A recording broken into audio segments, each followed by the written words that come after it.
こんにちは。レイラインアーティストの香りえもりです。この動画では、ヒンメリハンドクラフトキットミニの作り方のご説明をいたします。ライ麦の藁は繊細です。製作中に強く糸を引っ張りますと、麦わらが裂けてしまいます。力加減はご調整ください。それでは、事前準備をご説明いたします。まず最初に、藁をレシピに合わせた長さで必要本数切り揃えます。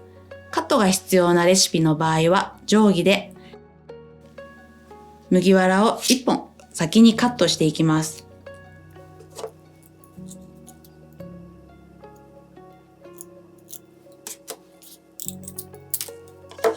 この1本を見本にして他の長さも同じ長さに必要本数切り揃えていきます。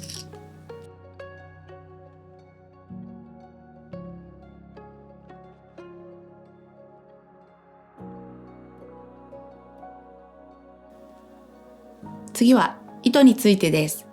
糸は1メートルほどでカットし、針に糸を通して製作していきます。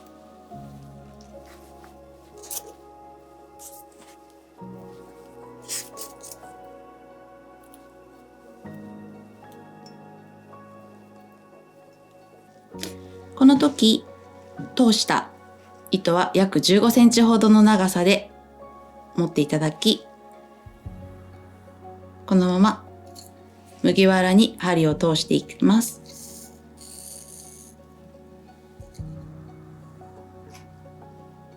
糸が足りなくなってきた場合は、必要な長さ、糸をまたカットしていただき、糸端と糸端を合わせて結んでいきます。ほどけないことをしっかり確認していただいて、不要な糸端はカットしていきます。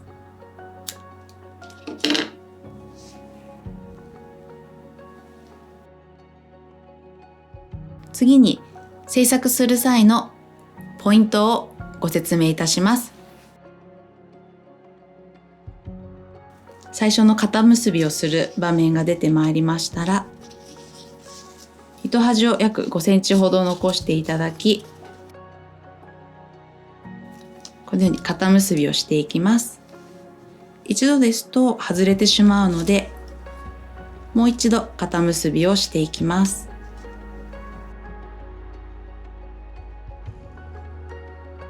これで糸がしっかり固定されたので、壊れにくいヒンメリになります。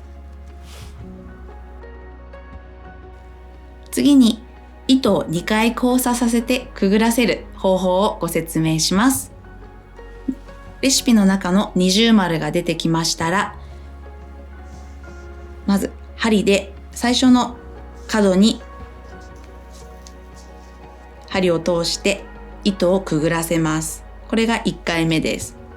2回目はその隣の角に針を通して糸をくぐらせていきます。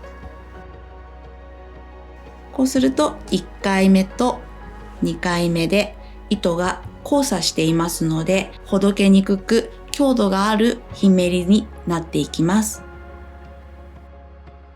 それでは製作を始めます。